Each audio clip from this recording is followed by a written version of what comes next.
program. I'm Arda, he's Tyler, and thank you so much for watching us live on Twitch, on the ESPN app, on Twitter, and also on YouTube. We will be with you every single step of the way, whether you want to consume every second of League of Legends World's content, or you need an hour or less of a digest just to catch up on everything that happened every day. We are here for you until a world champion is crowned. And Tyler, that world champion could still possibly include LGD, even though it didn't look good. They're still alive. They're still alive.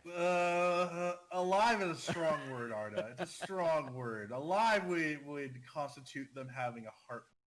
Right now, they feel more like a zombie, just kind of, meandering about Summoner's Rift. I still think they can come alive. I still think best of fives, they will perform a lot better. I think this team is going to do much better in the best of five format, but it was not pretty. It was not pretty. Not a lot of prettiness today. There was a lot of sloppy games, a lot of games that made me pull my head out. I was molding at times. But there was one team, though. That aced through for the most part. There was one team that was head and shoulders a bit above everyone else. So, but yeah, mostly a messy day. A lot of negatives coming out today from some of these people. A lot of weaknesses being shown, but there were a few bright spots that we can kind of pick up on. Yeah, it wasn't the most exciting day in terms of matchups from start to finish. However, we did get a couple of tiebreakers, and that's where we saw some fireworks. In particular, as we start here, Tyler, with PSG, they booked their ticket through all the odds. Yeah. I would endeavor to bet, Tyler, that not many people were picking PSG to get to groups, let alone in the first seed from this group. But that's exactly what they did, and they beat Unicorns of Love to do it. No, on our ESPN.com League of Legends predictor, we have over thousands of people participating in it, and only 1% of the entire player base selected PSG Talon to make number one seed out of Group A.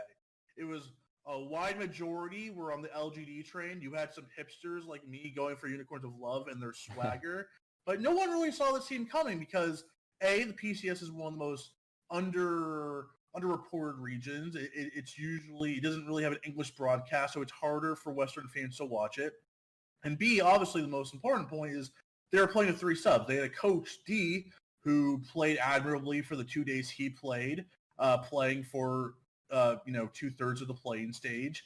And then you had, Uniboy and Kongwei coming over from AHQ, and we were wondering how they would, assimilate into the team. And it felt like, you have the travel and the quarantine, and you have three new players. It felt like it was something that was too big to overcome. They were going to be a team that might make, the best of five playoff stage.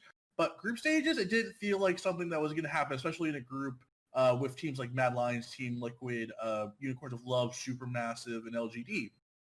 But the team shot out like a rocket. They played like a team that's been together forever. Even if D, not the most mechanically talented player, obviously he's a coach. He's been out of form for a few years. He hasn't played Tier 1 League of Legends since 2017. But Kongwei and Uniboy just were so beautifully intertwined. And Kaiwing, maybe the player of the tournament so far. Those three players in particular have been so good to watch in team fight. They've been on all cylinders. Fantastic to watch.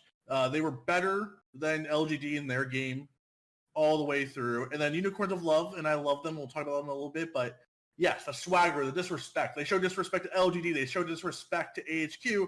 They were up 6K, 7K gold. It looked like Unicorns of Love were about to book their ticket to the main event. They're about to go to one of these groups and say, we'll take on the biggest dog here, and we don't care how big you are. We will punch at you, because that's kind of the team they are. They don't care if you're the best team in the world, the worst team in the world. They're going to play their style, and they're going to play balls to the wall. And then, as you do when you're a bit disrespectful, if you go on that arrogant side of the, confident arrogance line, they got a bit too arrogant, a bit too overeager. They lost a team fight in bottom lane. It all snowballed down. Everything broke through, and AHQ, stole away a victory that they probably shouldn't have had. But it all came through the beautiful team fight, the coordination, the intelligence to not only find the pick to turn away the series, but having the timings to go from there to Baron to Dragon. And it was really fun to watch. PSG Talon have been one of the bigger stories so far at Worlds. But it's not going to be the same PSG we see in the main event, and that's something we have to explain, Arda. Yeah, so what basically we've been reporting on ESPN Esports that the reason they had subs in the first place was because they had visa issues with 3 of their 5 starters, including D, like you mentioned, subbing in. He is a Machi Esports coach, so presumably he remains in Shanghai and will now join Machi as their and resume coaching duty. So there is a world that exists, however slim the margin, that we could see a PSG Machi matchup. They will not be in the same group, obviously, because they're from the same region. But nevertheless, now all the starters have been properly quarantined, or they're quarantining. They will be ready for groups. Their visas are all sorted. So this PSG team, Tyler, will be their original team that they were able to qualify for Worlds with in the first place.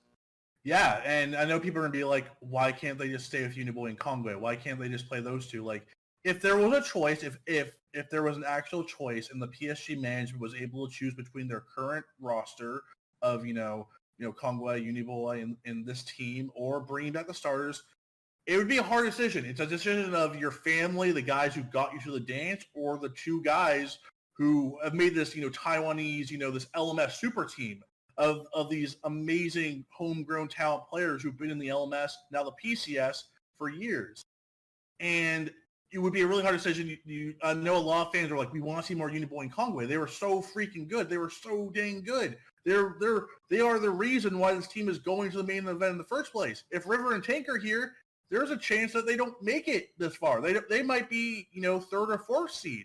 But because of the emergency visa issues, they were emergency subs. They're not real substitutes of PSG Talon. They are AHQ players. They are playing against PSG and Machi just a few weeks ago, trying to make it to Worlds on their own, but because of Tank and River having visa issues, they were allowed by Riot to be picked up, Kongwei and Uniboy, and they performed more than admirably. D played admirably in the position. Uniboy and Kongwei conquered and dominated. They came, they smashed, and now they're going home.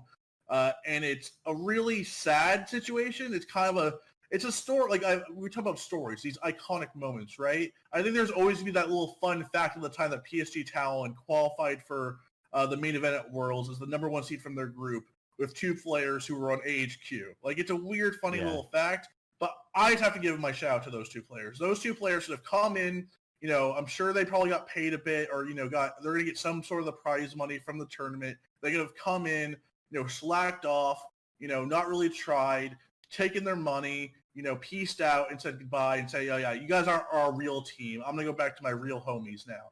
But they played amazingly, and they deserve so many kudos. And PSG Talon owe them a lot, because without those 2 players, I don't think they get first seed in this group. This PSG Talon team is special, and it's really disheartening we're not going to see them anymore. That's no offense to Tank and River. I think they come in and they bring their own strengths. But this Taiwanese, this LMS super team that people are calling them, from these, unfortunate circumstances, is a team that we're always going to be what if.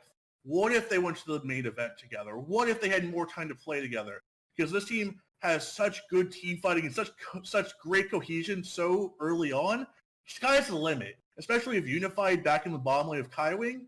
This team could have been they would have been a real dark horse in the main event. And I still think River and Tank bring an edge to them, and I still think we can't count them out because we counted up here and they obviously showed up, but it's going to be tough sledding. And it's always going to be, what if the PSG Talon super team was able to go to the main event? But we'll never know because it's just against the rules. What